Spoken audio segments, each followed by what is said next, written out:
Welcome to another episode of Make America Healthy, where our goal is to educate you, empower you, and inspire you with tools that you can use to take better care of your physical and mental health. And today's topic is on cancer care, which is a very big topic. My name is Beth Shaw. I'm the founder and CEO of YogaFit Training Systems Worldwide, the author of 4 books on health and wellness, and the host of this podcast, Make America Healthy. Before we get started, we'd like to thank our sponsors, Life Boost Coffee, the cleanest, most organic, mold-free coffee you will ever put in your body. And you can check them out at lifeboostcoffee.com. We'll be giving you some codes at the end of the show. We'd also like to thank our sponsor, YogaFit Training Systems Worldwide. You can visit YogaFit at yogafit.com. So we'd like to welcome to Make America Healthy today, Dr. Monique Gary. She's a breast surgeon, educator, entrepreneur, media personality, farmer, and philanthropist. She currently serves as the medical director for the Grandview Health Cancer Program, where she also serves on the board of the breast program. And she has a farm called Stillrise Farm. It's a 40-acre farm. It's a learning laboratory. Welcome, Dr. Mo. And we'd also like to welcome Sarah Louden. And she is the CEO of Total Health, the largest provider of free oncology medical education in the United States, designed to improve clinical outcomes, treatment, and just basically a better life for people living with cancer. And she has had a cancer center in the Caribbean and has done a lot of work as a global force for cancer care. So I would like to welcome both of our guests today. So this whole cancer thing is a big topic. My dog actually has cancer for the 3rd time. And I've had several friends who have cancer. So I think that none of us are untouched by cancer. And we were chatting before the show. It seems like the statistics of people getting cancer have greatly increased in the past few years. Dr. Mo, tell us a little bit about cancer, why so many people are getting it. Oh my goodness. It's a broad question, but it's an important one because I think people need to know that all cancers are not the same. But what is the same is that one cell develops some abnormal traits, right? Like I always tell patients, all cancers are genetic, but they're not all hereditary. But what that means is that cell learns how to live forever. It evades the mechanisms where it's supposed to die, and 1 makes 2, and 2 makes 4, and 4 makes a million, and then you have a tumor. And so that can happen in any system. And that's really the simplest way to think about it because we like to call cancers a sort of blanket disease, but it's different in every single organ and it's different in every single individual. And every tumor is different. And it's why the medicines need to be as personalized as we can. And is that personalization, does it exist in the traditional healthcare model right now? I'd like to say yes. And I think it is increasingly personalized, but there are some disparities. And I think we'll talk more about these, but it's hard to personalize medicine to a genome that you don't know. And it's why it's so important to really get everybody participating in things like clinical trials. But yeah, we're getting to the point where we can drill down on someone's specific unique tumor and find out exactly what are some of the mechanisms that made that tumor go crazy and what's driving it to grow. And then we can target the medicines for that. So that type of precision oncology does exist and it's getting better every day. Wonderful. Thank you so much. Sarah, tell us a little bit about yourself and how you got started in the whole cancer industry. Sure. So even though cancer affects so many, I should say, thank God, in my family, heart disease is what gets us. I'm half Indian and half Irish, and my mom is from the island of Trinidad. And my father was a cardiologist from England, and we did a lot of, as a young family, we did a lot of work in mission medicine. And so I've always really grown up around realizing that education is empowerment. It is the basis, it's the foundation of how each one of us can help ourselves be our healthiest. And if you don't know something, you don't know either to do it or not to do it. And so it just all through my career in choosing what I was going to do, it was really the foundation of what propelled me into medical education. And as you mentioned in the opening, we are the largest provider of free oncology medical education resources, not just for patients, but for providers, because an empowered and educated physician is the most armed to help patients going through what none of them asked for, but what all of them find themselves in the fight for. Dr. Mo, what are you seeing out there just in terms of are specific cancers on the rise? Is it general overall? I'm curious as to your thoughts on root cause. And then, of course, our listeners all want to know about prevention.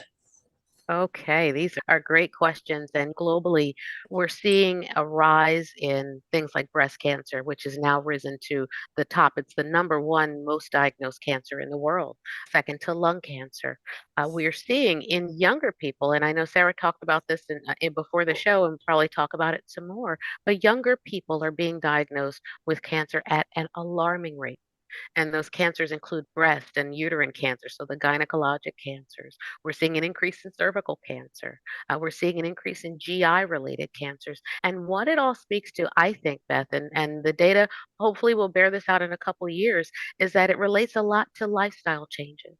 Those modifiable risk factors for breast cancer, because we all know there's some things you can prevent and some things you can't. Being a woman getting older, number one and two risk factors for breast cancer, and God willing, we'll keep doing both. But things that we put in our mouths, what we put on our bodies, how we move our bodies, the amount of stress that we're under, alcohol and tobacco intake, smoked and processed meats. There's a lot of sort of preventable risk factors for breast cancer. And I'm really pleased to see some of the research start to dive into this as well so that we can better understand how to help people feel empowered. Because if you've got cancer in your family, a lot of times you can feel like a sitting duck, like, okay, I guess it's going to happen to me too. But if there's some things you can do to modify, reduce that risk, that's what people really want. And so it's nice to see where the Western medical community is starting to try to embrace some of this, starting to do some studies. Like I'm seeing more exercise studies than ever before. I'm seeing more nutrition studies than ever before. And not just how are people doing once they're diagnosed, but actually looking at the cellular level and the impact of things like nutrition on something called the tumor microenvironment and the gut microbiome. What's happening in our intestines, right? And how does that impact our cancer risk? So the science is there and it's probably always been there, but I think we're a little late to the party, but at least we're here. I've been watching a lot of stuff on the blue zones, Yes. especially the people of Okinawa and how they live, what they're doing, how they continue to move into their 90s. And lifestyle is really everything. But for most of us, we are a little bit prisoner by our own stress levels and making the changes physically difficult for a lot of people, but also I think the stress levels making the mental changes even more difficult. How to unwind our mind. Yeah. You're right. I send a lot of my patients to your website and to your resources just for that reason, because we don't know how to really learn to listen to the sounds of our own bodies, and we don't know how to quiet our minds. And when you get cancer, it's harder, even harder to do it, but it's the most opportune and the most important time to do it. One of my personal trainers had leukemia and he overcame it. It took about 8, 9 months and he had chemo, went through the traditional course of treatment, but he said that he would visualize his cancer cells shrinking and do meditation. And he exercised throughout the whole series of chemotherapy treatments and all of that. And he really had a warrior's mindset, which I think very much served him. I think you're absolutely right. And the mindset is so much of how well we recover from things like chemotherapy, but also understanding that we can do research and we can question things and we can do hard things like chemotherapy if we have to. I encourage my patients to do their research and to really look at how nutrition can improve not just how they feel, but really help them get through their treatment. And it's a philosophy that I hear a lot of patients say, I wish more doctors talked about this because that East meets West philosophy is what most of us want. We want to figure out how food can be medicine. We know it is, but how is it medicine? How can it help us live better lives? How can I do this in a way that transforms my cancer journey into something meaningful and maybe changes the trajectory for my family, right? What can I take home with me to help my family avoid a similar fate? I think that the science is catching up and that mindset is so important because when we are out of balance and our emotions are out of balance and we're under stress, it activates these stress hormones, and that drives our body to do really pro-inflammatory things. And Sarah, I've seen a lot of stuff on your site talking about the pro-inflammatory cytokines and how the stress impact the body, and getting doctors to weigh in and try to explain it. It's really complex. I think, Sarah, you're providing so many resources to so many people. Where are you getting your resources, especially as it relates to more natural organic approaches? sure. So there's a big movement in oncology towards integrative oncology. We always used to think complementary medicine was a bad word. But what really needs to happen is reputable, evidence-based, complementary, and integrative approaches becoming part of the patient's healthcare journey. And I think a huge area where we have to do better and where we're seeing physicians taking the lead is in their own health, because it's difficult to be in front of a doctor who had a Snickers bar and a Red Bull for lunch and is talking to you about the right types of nutrition that you should consider as you go through your cancer. But a lot of that is just, as you said, it's the state of the United States. It's where we all are. We're a country of people who are exhausted. Our Surgeon General talks about this epidemic of loneliness. We are disconnected in so many ways post-COVID. And at the same time, we don't pay attention to our nutrition, our movement, our stress levels, something as important and vital as sleep. These are not things that we as just humans right now necessarily pay attention to. And so this move towards integrative oncology really opens up for patients and their treating physicians together this new world of complementing what we know in pharmaceutical interventions with some of the more Eastern medicine approaches that have had thousands of years of research and development in just the way people live. And it gives patients an opportunity to incorporate things that are under their control. And that's so empowering. I, believe it or not, I actually speak and present at several pharmaceutical conferences every year. And last year, when I presented at one, I was on the Holistic Women's Health panel with a woman from MD Anderson, the large cancer center. And she said they opened up a room in the hospital for yoga, meditation, acupuncture. And the patients, clients who took advantage of those services had a 60% reduction in pain and suffering. So that was very nice to see that big institutions are investing in complementary medicine. But ultimately, I'm sure we can all agree that people need to be taught these softer skills for dealing with their illnesses so they don't get a breast cancer diagnosis, have the tumor removed, go through chemo, radiation, all of that, and then just go back to their job on Wall Street, drinking every day and stressed out and working 12 hours a day and think that anything's going to change, because it's probably not going to. Am I correct in this?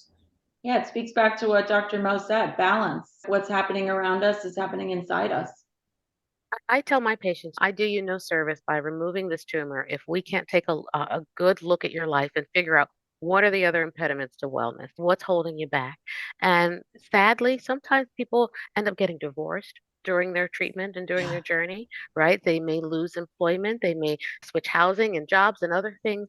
And I try to put a spin on it. So when a woman comes in and she's sitting in that chair and I look over and that husband or that partner's not there anymore and that ring's not on that finger anymore, and I look and I say, okay, so you lost 180 pounds, huh? And she says, what do you mean? And I look at the chair and I said, looks like you lost 180 pounds. And then she starts to laugh instead of cry. And she says, oh, you're right. You know what? I finally realized that he was cheating on me during chemo. And that was the final straw. I needed to get my kid out of that basement because it wasn't healthy for me. And I'm starting to figure out what are the other cancers in my life and strategically start to cut out the other cancers. And that is where the transformation happens. That's the opportunity.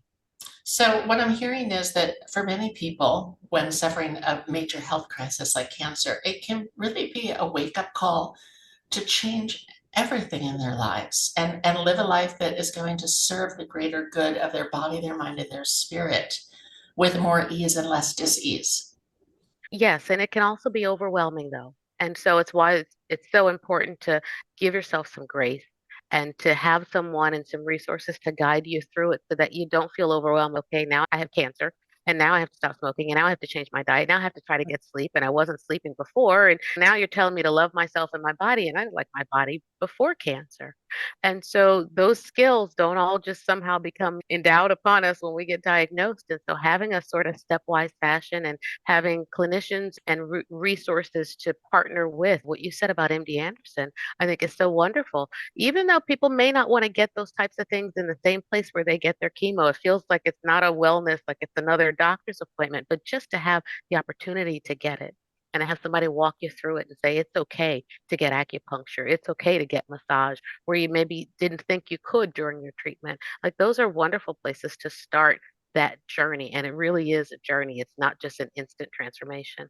And different people come to different practices at different times for different reasons. And so if a crisis can be an opportunity, then that's the good news. And also, when I speak at these pharmaceutical conferences, the more we can empower the patients, clients, to put some of the power back in their hands, whether it's going to be a daily yoga practice, I'm going to meditate, I'm going to the gym. Anything that you feel is in your control, I believe is going to be so much more impactful and empowering, not just during your cancer journey, but probably for the rest of your life if you make those permanent changes. I think so. And I think the second part of that is also, like Sarah said, empowering the physicians and the clinicians because we have this philosophy where if we didn't learn it, it doesn't exist. And it's so skewed and it's so wrong and it's so old and tired. Like we really need to get to the point where doctors can embrace the fact that no, we didn't learn everything we needed to about nutrition. We didn't learn everything about complementary medicine, but it doesn't mean that those things can't help and they can't work together. So we have some transformation to do for ourselves before we can help patients have a transformative experience. So I've heard many people from the more natural wellness industries say that cancer is very big business. So a cure may never be found. I'm curious as to how you both react to that statement. I often, especially because unlike, let's say, Dr. Mo, it's hard to ask your doctor directly, are you making money off me? Is my cancer filling your pockets? So I often get patients asking this question in almost exactly that spirit. And I think the first thing you've got to do is get to the root of the question and start to dissect and inform, which is, again, cancer is not one disease. It's a very complex disease. It has so many opportunities to transform in ways that are good and in ways that are bad. And we as researchers are always seeking to understand it, which is costly in so many ways. It's costly. It's costly with time, it's costly with money, it's costly with regulatory oversight. And yes, if you looked at it from bird's eye, you'd say cancer is big business. But at the same time, there isn't anybody that is padding their pockets at the expense of people who are suffering, meaning that is no one's intent or no one's kind of stated business purpose. So I think the better place to focus is exactly what we're talking about. How can an individual empower themselves with evidence-based interventions, whether they be pharmaceutical or more natural, to have a better experience and a better outcome? And I think for the most part, it dispels a lot of the fear that people are coming to you with that question, because it's a question of hopelessness. It's a question of, am I doomed because no one's looking for the cure? And the reality is we're all looking for the cure. And the cures are very different for very different diseases. And maybe the cure really lies in prevention, right? Since you both have studied cancer from different lenses extensively, is cancer treated differently in different countries around the world? Because the show is called Make America Healthy after all. Where does the US stack up worldwide as it relates to cancer? It doesn't seem like the people in Okinawa and some of these blue zones are getting much cancer. How are we doing as a country? I guess I'll jump in here and I'll say that I don't think that it as much relates to the treatment as it does to the lifestyle. Right. Right. And so when you talk about prevention really being the true cure, it's what people are seeking. But in this country, we start so far behind whether it's nutrition, whether it's in rest and stress and chronic illness. I think that we have a longer way to go, and our food, our marketing, our habits and behaviors are not conducive to good health. And that's where I think America probably gets a report card that's not so great. We certainly do have a lot of advances, even in early detection. We recommend screening every year, and many countries are screening every other year for things like breast cancer, right? And we have a very strict regulatory process by which drugs get approved. And in other countries, maybe not so much. Maybe there are more experimental drugs on the horizon. I know in Germany and other places, I've seen and had patients go to other countries to try to get some experimental therapies that just haven't been stringently studied enough to be approved here in the US. How did that work out for them? I speak with so many people all the time, but I was speaking with someone recently, might have been at a conference, and they were saying that there is a medicine available in other countries that actually gets the senescent, the dead cells out of the body. And so that sounds really interesting. Like, why don't we have that here? And I don't know if either one of you know anything about that, but I'm curious as to what experimental things are available in other places. Boy, I think for as many cancers as there are is the answer to your question. But in terms of getting rid of dead cells and things that speed up that process, there's been a lot of studies really looking at things like ozone and mistletoe and some natural substances. I know Johns Hopkins has done some studies looking at things like mistletoe as well, because I inject my dog with yeah, mistletoe. He's got anal gland right. cancer. Yeah. And people have gone to Mexico for years for those things. So I think there's some data there. It's just not enough for the FDA to say, hey, listen, this is truly beneficial. And I think, again, it's very tumor specific, it's very subtype specific, it's very tailored to the individual. And what in places like Germany is that they're doing a lot of tumor testing to try to figure out and drill down on what that specific pathway is. But the tricky part of cancer, to your question earlier, is that I tell patients it's like traffic, right? I could shut down one street, but the Mhm. cars will find another way. Yeah. And there's so many pathways that are involved in cancer development and cancer growth and regrowth and spread that it's not like we're harboring the cure and we have some sort of panacea. We tried, we shut down Main Street, and guess what? Now it's on a different highway. And so the way cancer evades the systems is why it makes it so difficult to treat. But what we're finding and seeing overseas, to the extent that I know, is that they're really starting to try to look at some of those pathways and be aggressive and experimental. And the data is still emerging, so I can't advocate for it, but I am advocating for the research and the science and for the inclusion and equity in that research, because it shouldn't just be for the people who have the most money and can afford to go to these remote institutes to get some of these things. Sarah, do you want to jump in on this? Yeah, I agree, first of all, fundamentally with everything Dr. Mo was saying, because as I mentioned, my mom is from Trinidad. In the Caribbean, we focus so much on teas or salves or different things that have healing properties. But I think where we can swing the pendulum into a dangerous place is when we believe those things will heal us. And we don't have the evidence that they will. We don't have the evidence that they won't, but we tend to go with a risk versus benefit type approach to treating cancers. And even in your question of how are we doing compared to other countries, I want to put a spotlight on Dr. Monique's work, which is a lot in equity and diversity and access for different populations, because the better question is, how are we doing from neighborhood to neighborhood? Yeah, you're absolutely right about that. Yeah, there are people that don't have access, rural medicine, patients of color, patients. Indigenous people. We're not serving Yeah. people equally, and the outcomes are reflecting that. And I think that's from a place of advancement in the United States where we could definitely give ourselves a grade. I would give us a grade of F. But that's a little bit of good news because we could only go up from here, but it's going to take intentionality. And that's why there are organizations that are solely focused on making sure that when you have a cancer diagnosis in the United States, no matter what your bank account says, no matter what your skin color is, no matter if you speak the language, you have the same outcomes as other people because you have the same access as other people. And that's something that we really need to focus on.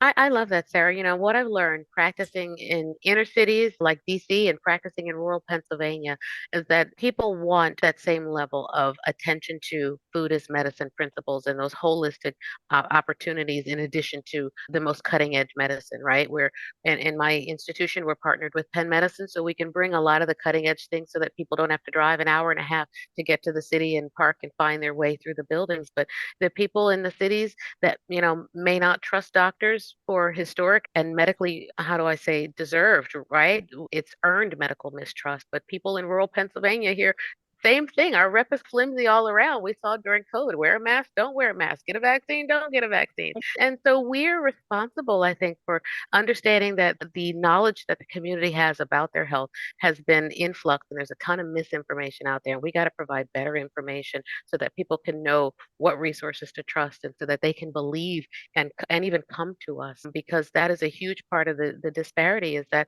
folks would believe anything else other than maybe what a doctor has to say in some places. So we've got our work cut out for us in terms of really bridging those gaps and building that trust to get to health equity, to reach those communities where they are, to get them enrolled in things like clinical trials. But it's happening.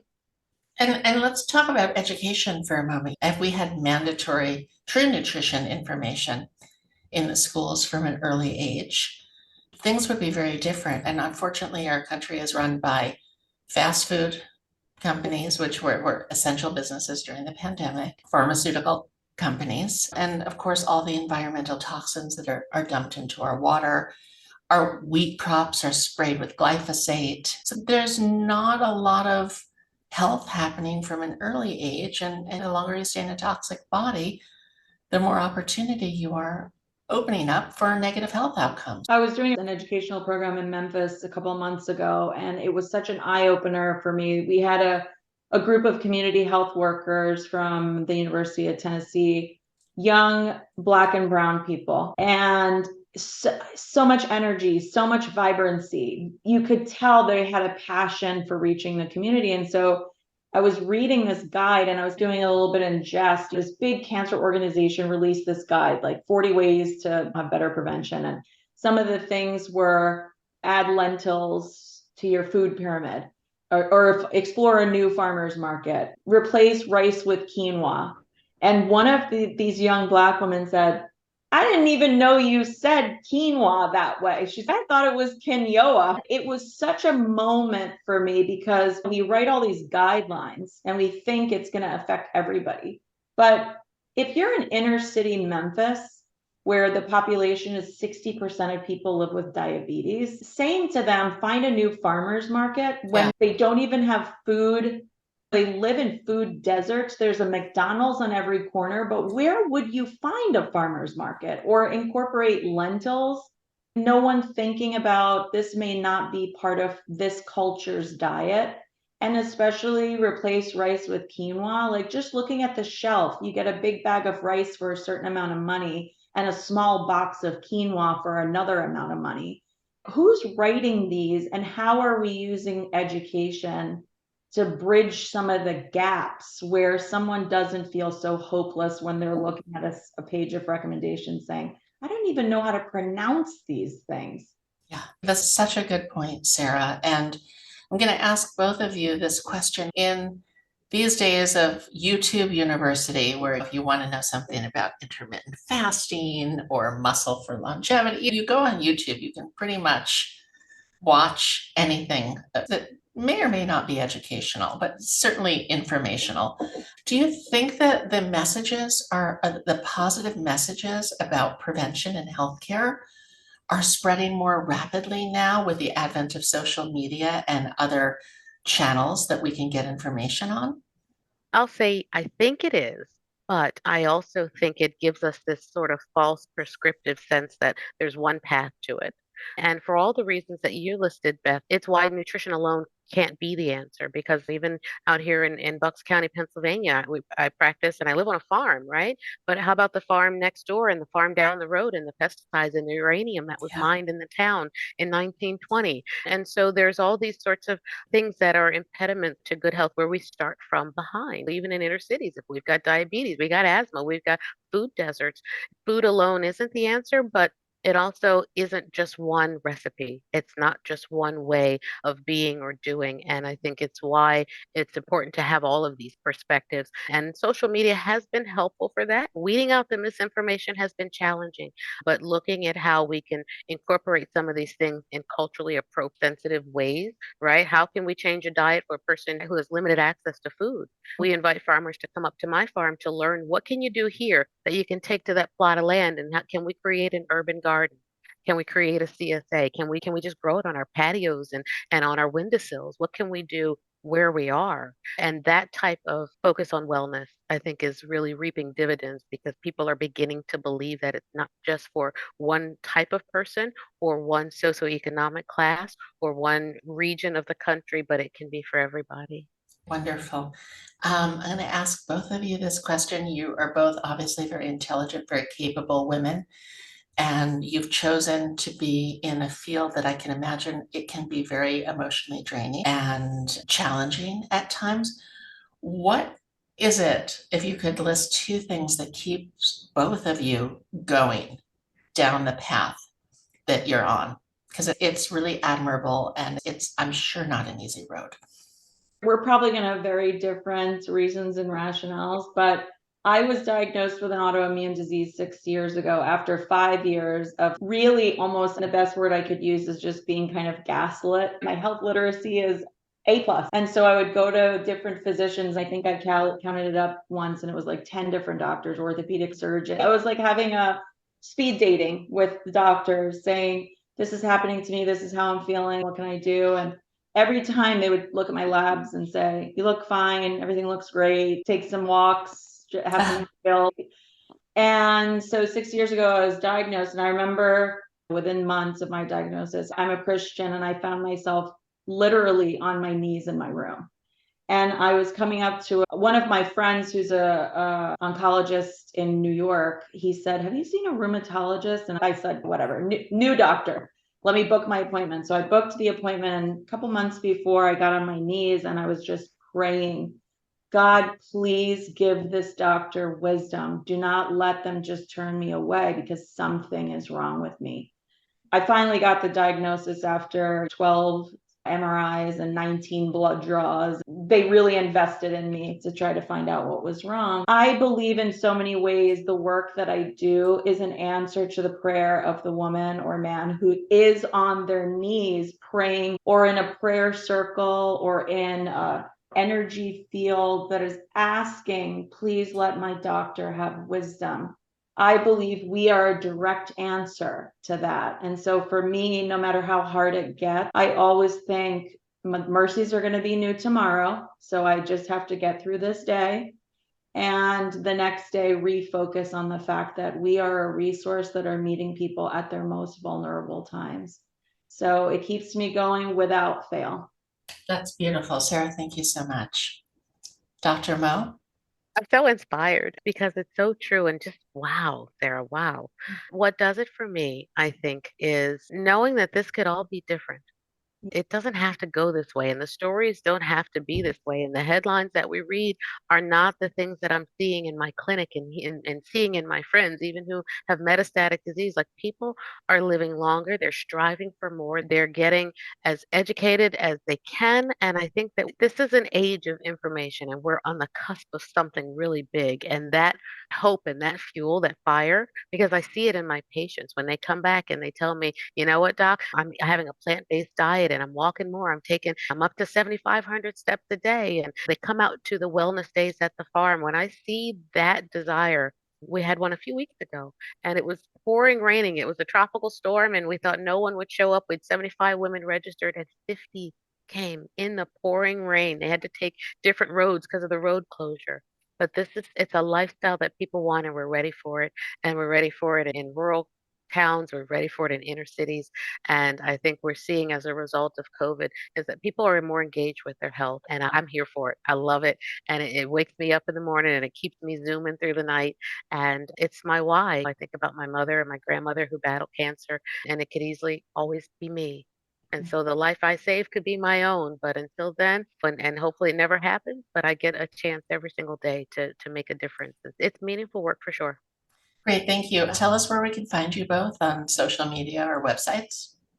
Sure, you can find us at Total Health Conferencing or Total Health Oncology. We've got a patient resource center, and if you are a provider, whether it's physician, APP, nurse, med tech, we've got resources that'll help you, and everything we do is free.